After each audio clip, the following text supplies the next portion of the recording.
สบายดีทุกท่านข้าพเจ้าเกตมณีรัศวงศ์เป็นนักค้นคว้าลักของโครงการกำหนดอาหารที่มักและติดพันกับการบริโภคเกลือน้ำตาลของวัยหนุ่มในสปป.ลาวเนาะข้าพเจ้าขอแนะนำเกี่ยวกันกับแบบฟอร์มนี้ก่อนที่พวกเขาจะไปตอบแบบฟอร์มสอบถามน้ำกันเนาะดังนั้น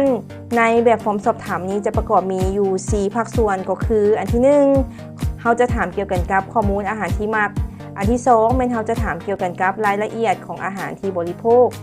ที่ว่าประกอบมีเกลือหรือว่าน้ำตาลและตัวที่3เป็นเราจะถามเกี่ยวกันกับความรู้เกี่ยวกับโภชนาการและข้อที่4เป็นเราจะถามเกี่ยวกับข้อมูลของผู้ตอบสัมภาษณ์เนาะดังนั้นพวกเขาขอขอบใจหลายๆที่ทานเสียสละเวลา20-30 นาทีในการตอบแบบฟอร์มสอบถามครั้งนี้เนาะในการตอบแบบฟอร์มสอบถามถ้าหากทานมีคำเห็นหรือว่ามีคำถามภายหลังทานก็สามารถเขียนอีเมลหาข้าพเจ้า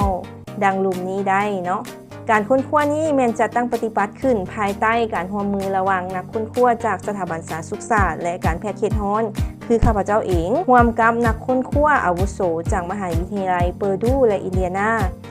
ซึ่งได้รับการสนับสนุนจากโครงการสร้างความเข้มแข็งในการค้นคว้าทางด้านโภชนาการให้แก่นักค้นคว้าหนุ่มเนาะการประกอบส่วนของทานในการตอบแบบฟอร์มสอบถามครั้งนี้จะช่วยประกอบส่วนในการสร้างนโยบายการจัดตั้งปฏิบัติแผนเวียกงานแห่งชาติด้านโภชนาการของประเทศเฮาดังนั้นจุดประสงค์ในการค้นคว้าแมนพวกเฮาจะเหตุการค้นคว้าในวัยหนุ่มที่มีอายุ11 ปีขึ้นไป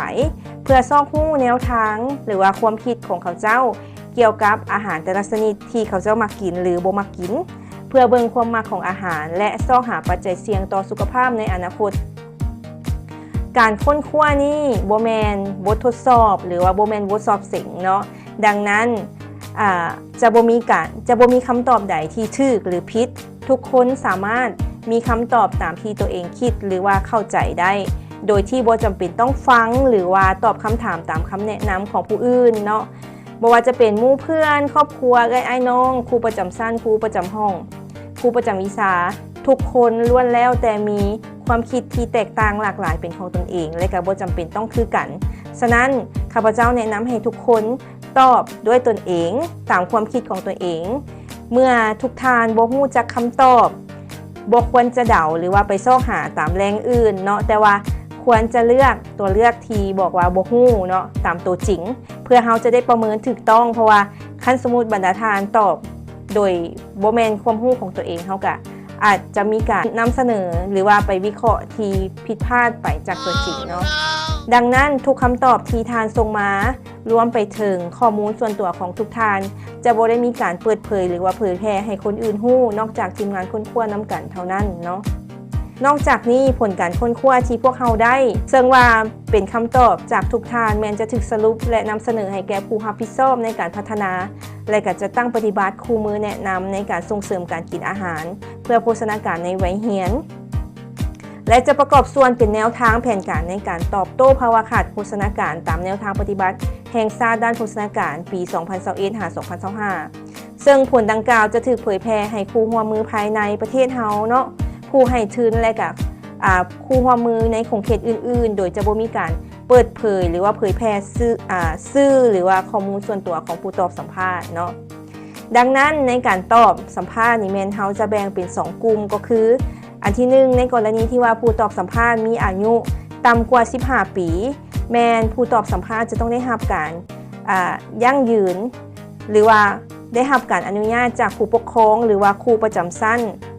ที่อยู่ในโรงเรียนให้สามารถตอบคำถามนี้ได้ด้วยความสมัครใจและผู้เกี่ยวก็สมัครใจในการตอบคำถามเช่นเดียวกันก็คือจะบ่มีการบังคับในการตอบเนาะการตอบแบบฟอร์มสอบถามนี้จะเป็นไปด้วยความสมัครใจและถ้าทานบ่เห็นดีหรือว่าบ่สมัครใจเข้าร่วม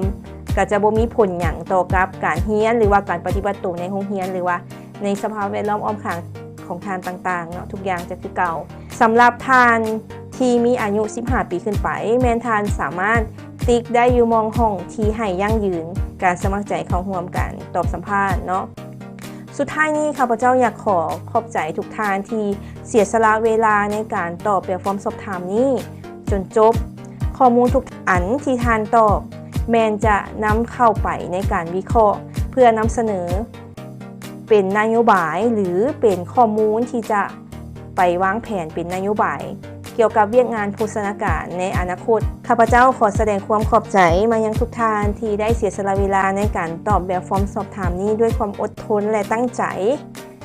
และตอบตามความเป็นจริงข้อมูลนี้จะช่วยประกอบส่วนในการพัฒนาแผนเวียกงานทางด้านโภชนาการในอนาคตขอบใจหลาย